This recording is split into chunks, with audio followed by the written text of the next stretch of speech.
Hello વિદ્યાર્થી મિત્રો, આજે દ્વિચલ સુરેખ સમીકરણના સ્વાધ્યાય 3.2 એનો છઠ્ઠો દાખલો આપણે આજે જોઈશું. છઠ્ઠા દાખલાની અંદર ઉંમરના દાખલા આવે છે. ઉંમરના દાખલા આવે એટલે આપણે ત્રણ બાબતો ખાસ ધ્યાનમાં લેવાની છે કે એની અંદર હાલની ઉંમર તમને શોધવાની કીધી હશે, રકમની અંદર તમને ભૂતકાળની ઉંમર અને ભવિષ્યકાળની ઉંમરની કંઈક શરત આપેલી હશે. આપણે બંને શરત ઉપરથી બે સમીકરણ બનાવવાના રહે છે.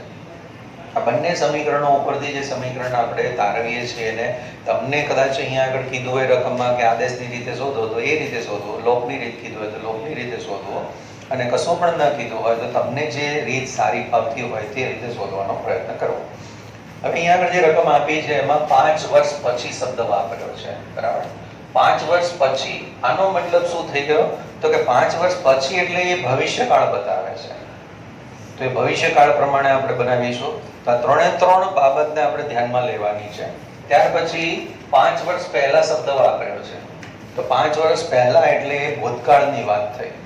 અને છેલ્લે તમને કીધું છે વર્તમાન ઉંમર શોધો, એટલે આ થઈ ગયો વર્તમાન કાળ અથવા તો હાલની ઉંમર. આ ત્રણેય બાબતોને આપણે ધ્યાનમાં લેવાનું છે. તો આપણે જે શોધવાનું હોય, કોટ પ્રશ્નોની અંદર જે શોધવાનું હોય એને ધારવાની પ્રક્રિયા આપણે હાથ ધરવાની. અહીંયા આગળ આપણે શું શોધવાનું છે? તો કે જેકબની ઉંમર અને પુત્રની ઉંમર. એટલે હાલમાં આપણે જે દાખલો શીખી રહ્યા છે તે દ્વિચલ સુરેખ સમીકરણનો છે, એટલે એમાં બે ચલ આવશે. એટલે ધ્યાન રાખીને આપણે બે ચલનો ઉપયોગ કરી લઈશું. તો આપણી પાસે બે વ્યક્તિઓ છે, એક જેકબ છે, એક એનો પુત્ર છે. તો જેકબની ઉંમર ધારીશું અને પુત્રની ઉંમર ધારીશું. તો દાખલાની શરૂઆતમાં જ આપણે અહીંયા આગળ ધારવાની કામ કરી લઈએ કે ધારો કે શું ધારીએ છીએ? તો વર્તમાન ઉંમર, હાલની ઉંમર જેને કહીશું.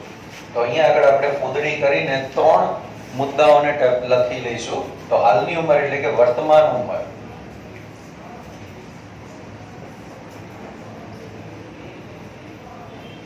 વર્ષમાં એવું લખવું હોય તો એ કોઈ વાંધો નથી. વર્તમાન ઉંમર એટલે કે હાલની ઉંમર.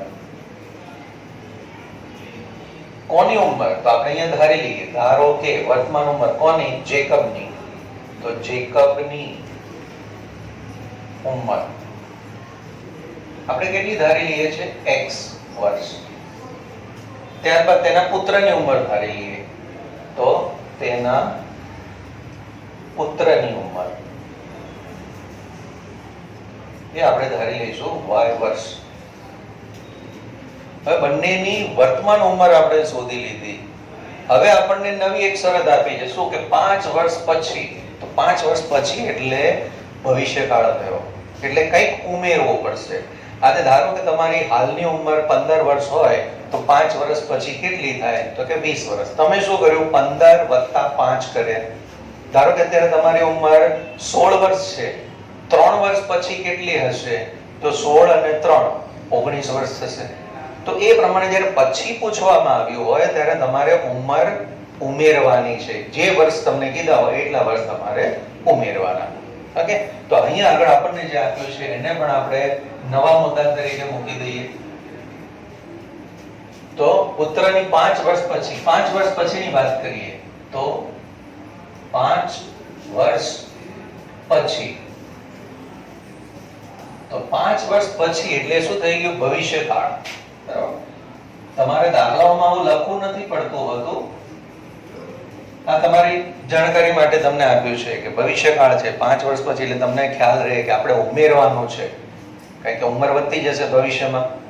બરાબર? તો 5 વર્ષ પછી, તો હાલની ઉંમર x વર્ષ છે. 5 વર્ષ પછી એટલે આપણે ઉમેરવાની પ્રક્રિયા કરવાની. એટલે એ વખતે આ બંનેની ઉંમર કેટલી હશે? તો 5 વર્ષ પછી જેકબની ઉંમર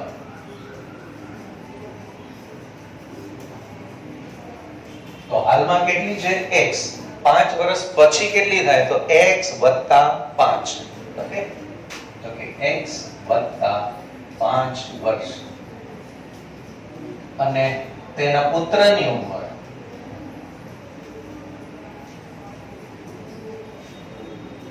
તો અહીંયા કેટલી છે? y વર્ષ. 5 ઉમેરીએ એટલે y + 5.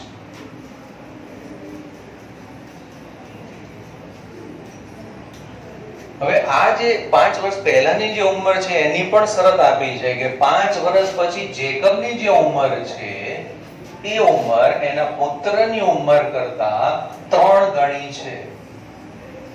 3 ગણી ઉંમર.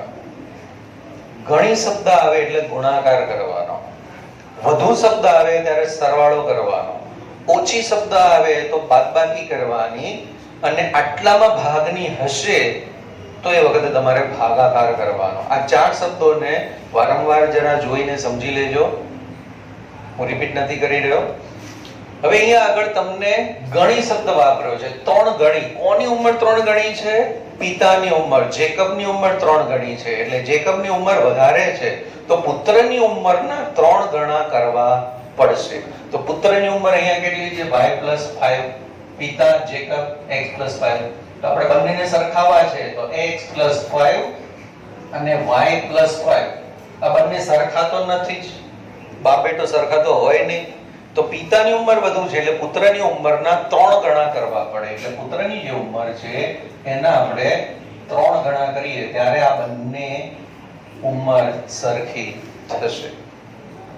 ઓકે, તો હવે આનું સાદુરૂપ આપી દઈએ તો કે x + 5 બરાબર આ 3 નો ગુણાકાર બંને સાથે કરવાનો રહેશે. એટલે 3 × y 3y અને 3 × 5 15. સાદુરૂપ આપીએ. ચલ જે છે બંને એક બાજુ લઈ જઈએ, અચળ પદ બીજી બાજુ લઈ જઈશું.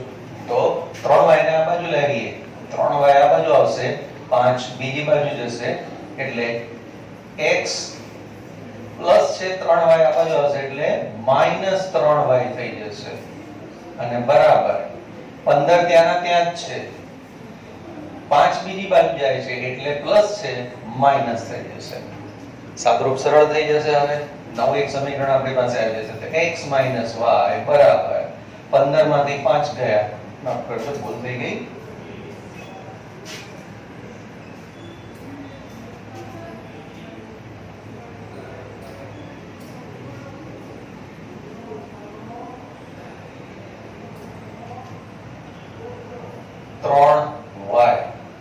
અને 15 માંથી 5 જાય તો 10.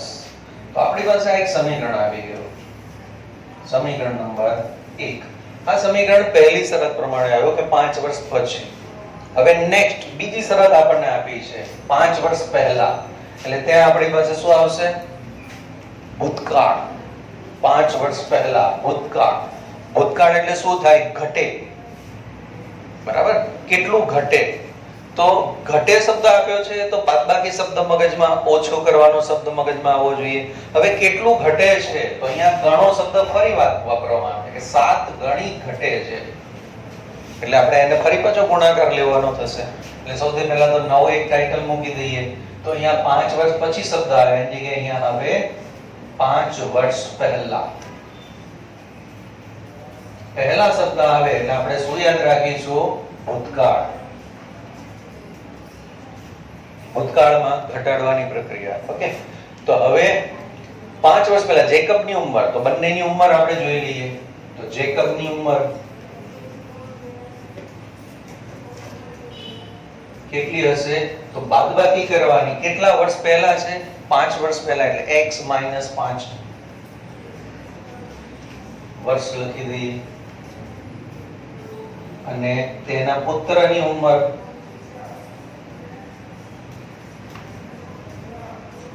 y - 5 આટલા વર્ષ.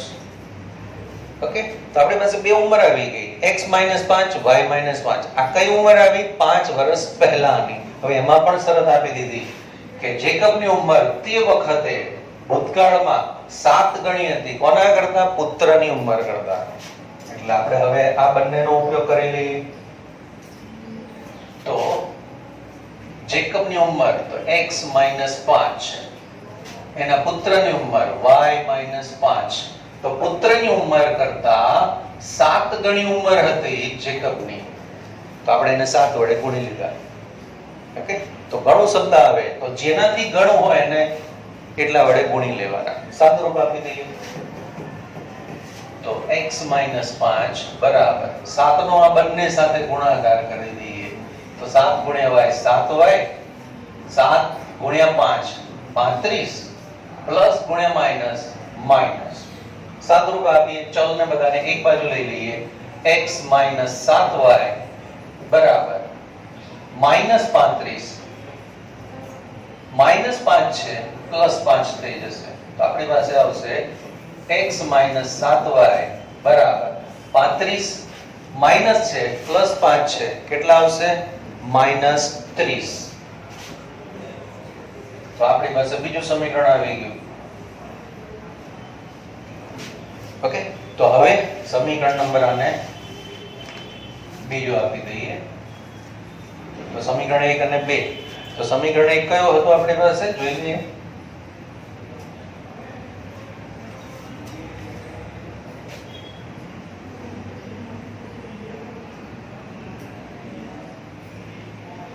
તો x - 3y બરાબર 10 તો પહેલું સમીકરણ x - 3y તો આપણે બંને સમીકરણ પર એકવાર લખી દઈએ x - 3y બરાબર 10 આ પહેલું સમીકરણ છે અને આ બીજું સમીકરણ છે તો બંને સમીકરણ એમાંથી x ને આપણે ગાયબ કરી દઈએ બહુ સરળતાથી નીકળી જશે એટલે પહેલા સમીકરણમાંથી બીજું સમીકરણ બાદ કરી દઈએ તો સમીકરણ 1 માઈનસ સમીકરણ 2 કરતા તો સમીકરણ 1 છે સમીકરણ 2 છે તો x - 7y બરાબર -30 બાદબાકી કરીએ છીએ શા માટે કે ચલ x ને ગાયબ કરીએ છીએ અને ચલ x ના સહગુણકો બંને ધન છે બંને નિશાની સરખી તો સમીકરણોની બાદબાકી કરો તો તમે ચલને દૂર કરશો હવે બાદબાકી માટે વચ્ચે જગ્યા થોડી છોડી દઈએ આ પ્લસ છે તો માઈનસ થઈ જશે માઈનસ છે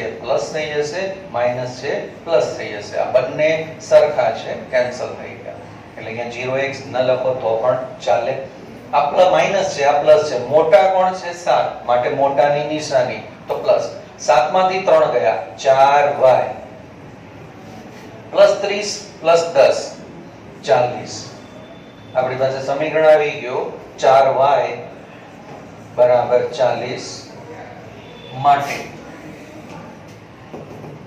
y બરાબર 40 ભાગ્યા 4 સાદુરૂપ આપી શકીએ છીએ 4 ગુણ્યા 10 4 એકા 4 4 4 કેન્સલ માટે y બરાબર 10 તો y કોણ છે જેકબનો પુત્ર અને એની ઉંમર કેટલી છે 10 વર્ષ હવે આ કિંમત આપણે કોઈ પણ એક સમીકરણમાં મૂકી દઈએ તો સમીકરણ 1 ની અંદર કિંમત મૂકી દઈએ સમીકરણ 1 માં y ની કિંમત મૂકતા તો આપણી પાસે આવશે x માઈનસ 3 કૌંસમાં 10 બરાબર 10 સાદુરૂપ આપીએ માઈનસ પ્લસ માઈનસ 10 તરી 30 બરાબર 10 x બરાબર માઈનસ 10 બીજી બાજુ માઈનસ 30 બીજી બાજુ જશે એટલે પ્લસ થઈ જશે એટલે 10 વત્તા 30 માટે x બરાબર 40 વર્ષ દાખલો પૂરો થાય એટલે છેલ્લે આપણે અહીંયા નીચે લખવો કે આપણે શું શોધ્યો x અને y મૂકી નહીં દેવાના કારણ કે આપણે પૂરેપૂરા માર્ક લાવવાના બરાબર તો છેલ્લે માટે જેકબ ની હાલની ઉંમર તો જેકબની હાલની ઉંમર કેટલી હતી x વર્ષ બરાબર એટલે આપણે કેટલી લખી દઈશું 40 વર્ષ અને તેના પુત્રની ઉંમર